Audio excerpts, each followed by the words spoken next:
కూడా ఏం వానాకాలం ఏమో రైతన్నలనైతే ఆగం చేస్తుంది. ఇక పత్తి రైతులనైతే చిరకోస కాదనుకో రాదు. ఇక అప్పుడే వచ్చినట్టు చేస్తుంది, అప్పుడే పోయినట్టు చేస్తుంది. పత్తి ఏం మంచిగా వలిగి ఉన్నది. ఇక మరి ముచ్చట్లకు పోదాం. జనం టీవీ దుమ్ములేపే ముచ్చట్లల్లో ఇక మంచి ముచ్చట్లు శ్రీశైలం తాత పట్టుకొస్తాడు కదా. మరి ఇవాళ సూత ఏం ముచ్చట పట్టుకొచ్చిండు, ఏం సాత, దాని కథ ఏందో ఇక చూద్దాం పరిగా.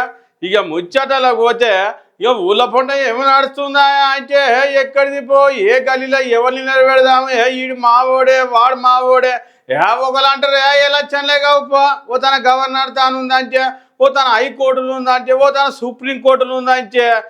ఇక గదంతా కాదు కానీ ఇవాళ మరి సుప్రీంకోర్టు ఏం చెప్పింది, ఏం కథ, ఇక దాని ముచ్చట ఏంది, ఇంతకు ఎలక్షన్లు జరుగుతాయా జరగయా, ఇక దాన్ని ఒక్కసారి చూద్దాం పరి.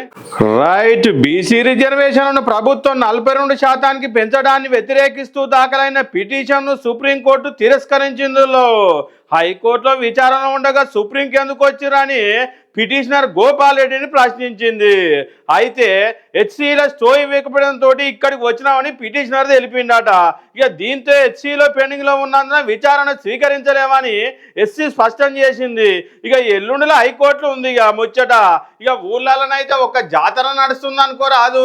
ఇంతకు సర్పంచ్ ఎలక్షన్లు అయితాయా కావా అన్నదాని మీద 8 తారీఖు నాడు క్లారిటీ వస్తుంది. మరి ప్రభుత్వానికి జరనంత అయితే ఊరట కలిగించినట్టే సుప్రీంకోర్టు చెప్తుంది. ఇక చూడాలి మరి ముచ్చట. 8 తారీఖు దాకా జనాలు జర ఖర్చు పెడితే ఉంటే జర వెనక ముంగట చూడుర్రు. ఇక అరే గింత వానకాలం వల్ల కూడా ఓ దిక్కు గిన్నెలు కడుగుదామంటే నీళ్ళేవాట, స్నానం చేయడానికి నీళ్ళేవాట, తాగుదామంటే నీళ్ళేవాట. గిది ఎక్కడ తాత ఉత్తుగానే చెప్తున్నట్టు నువ్వు. ఈ ఆనకాలంలో నీళ్ళేవా, ఇట్లా పిలిస్తేనే వస్తుంది వాన, ఏడబడితే ఆడ వడబట్టే వాన, మేము నీళ్ళేవా అని చెప్తావు తాత అనుకుంటురా. ఇక మరి చూద్దాం పారి. ఇక ముచ్చట ఏంది, ఏడ నీళ్ళు లేవు ఏం కథ. ఇగో అక్కలందరూ కలిసి రోడ్ ఎక్కిరాట నీళ్ళు వస్తలేవా అని. ఇక మరి చూద్దాం పారి.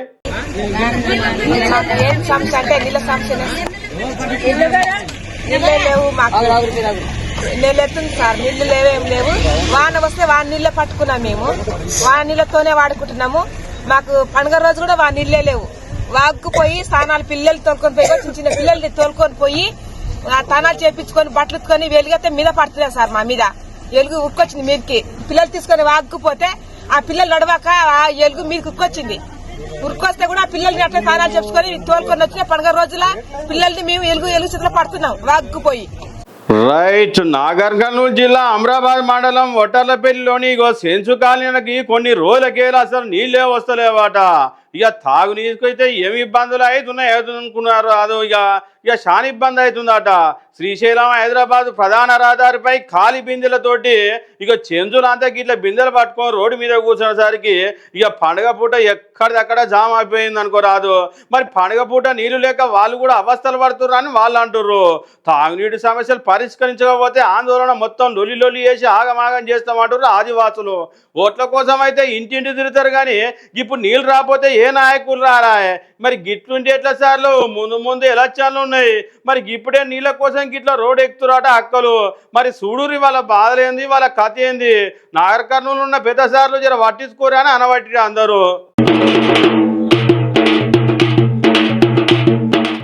ఎవరన్నా కష్టపడి చదివితే ఎంత పెద్ద చదువు అయినా చదవచ్చు, ఏదైనా చేయొచ్చు అని నిరూపిస్తుంటారు చాలా మంది. అవును లాగా మొన్న చెప్పుకున్నాం కదా, ఏదో గాలి పంక్చర్ షాప్ ఆయన బిడ్డ పెద్ద చదువులో పోయింది, ఇంకా మధ్య హోటల్లో పనిచేస్తే ఆ కొడుకు పెద్దగా అయ్యిండు, గిట్ట చాలా మంది అక్కడక్కడ అంటుండ్రు. కానీ గిట్ట తల్లిదండ్రులు లేని ఆయన కూడా ఎంబీబీఎస్ సీట్ సాధించినట. ఇక మరి గంత కష్టపడి ఎంబీబీఎస్ సీట్ సాధించినందుకు మరి కొంచెం పైసలు అయితే పడతాయి కదా వల్ల. మరి ఏం చేయాలనో తోసక ఇగో ఒక అన్నకాట ఎక్స్లో పోస్ట్ పెట్టిండట ఆ సార్. మరి ఆ పెద్ద మనిషి ఎక్స్లో పోస్ట్ పెట్టేసరికి పెద్ద మనిషి స్పందించి ఎమ్మటే సాయం చేసినట. మరి ఎవరు స్పందించారు, ఎవరు సాయం చేశారు ఆ మనమనికి, ఆ కథ అరుచుకొని వద్దాం. మొన్న కేటీఆర్ గారికి ఇరువురు కూడా, ఇటు దాస్ గారు ఇటు గణేష్ గారు కేటీఆర్ గారికి 4 రోజుల కింద ట్వీట్ చేస్తే వారు పార్టీని ఆదేశించి వారు వ్యక్తిగతంగా 1,50,000 మరి ఈరోజు వారికి ఫీజు కోసము చెల్లించడం జరుగుతుంది. రాబోయే రోజులలో ఖచ్చితంగా వారి చదువు పూర్తయ్యే వరకు కూడా ఇటు కేటీఆర్ గారు పార్టీ బాధ్యత తీసుకుంటుందని కూడా ఈ సందర్భంగా తెలియజేసుకుంటూ, ఇప్పుడు ప్రతిమా కాలేజీలో మరి అడ్మిషన్కు వెళ్తున్నాం. అక్కడ మరి కావలసినటువంటి పుస్తకాలు కానీ ఇంటిగా తెలుసుకొని ఆ బాబుకు అన్ని రకాలుగా కేటీఆర్ గారు భరోసా ఇచ్చినందుకు మా వరంగల్ బీఆర్ఎస్ పార్టీ తరఫున కేటీఆర్ గారికి ప్రత్యేకంగా ధన్యవాదాలు. రైట్, చిన్నతనంలోనే తల్లిదండ్రులను కోల్పోయి అమ్మమ్మ దగ్గర పెరిగిన గణేష్కు ఎంబీబీఎస్లో ఫ్రీ సీట్ వచ్చిందట. ఆర్థిక కష్టాలతోటి ట్యూషన్ ఫీజు కూడా చెల్లించలేకపోయిన విద్యార్థి గణేష్కు 1,50,000 ఆర్థిక సాయం చేసిన కేటీఆర్ సారు. ట్యూషన్ ఫీజు చెల్లించకపోతే సీట్ కోల్పోయి ప్రమాదం ఉందని ఆర్థిక సాయం చేయాలని ఎక్స్ల కేటీఆర్ సార్ను ట్యాగ్ చేసి పెట్టినటకి గణేష్. స్థానిక బీఆర్ఎస్ నేత వినయ్ భాస్కర్ ద్వారా అబ్బాయి వివరాలు తెలుసుకొని ఆర్థిక సాయం చేయాల్సింది కానీ కేటీఆర్ సార్ చెప్పంగానే ఎమ్మటే గణేష్ చదువుల కోసం ఆర్థిక ఖర్చును తాను భరిస్తానని అండగా ఉంటానని ధైర్యాన్ని ఇచ్చినట కేటీఆర్ సారు. ఏది ఏమైనా సూపర్ పోసారు.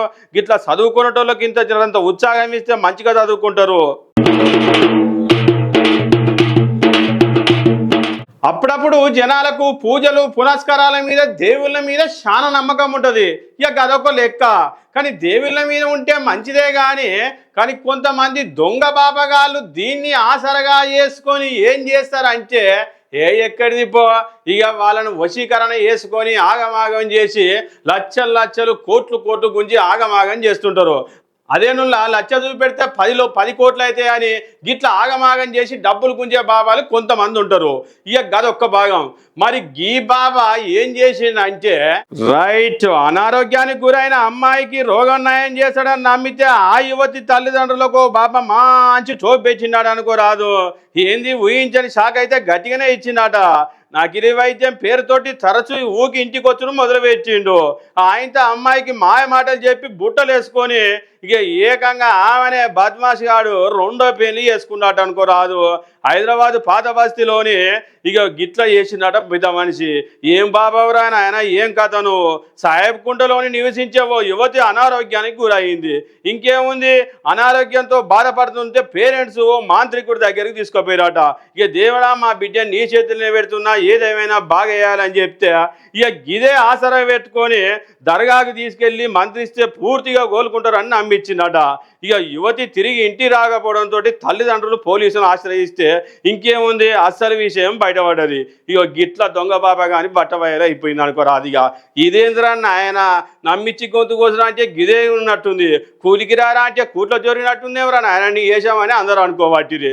ఓ అన్నలు జనాలు మీరు కూడా మంత్రాలకు చింతకాలు రాలితే అంటే నమ్మకూర్రి, జర చూసి అడిగేయ్రి. గిట్టే ఉంటారు దొంగ బాబా వాళ్ళు.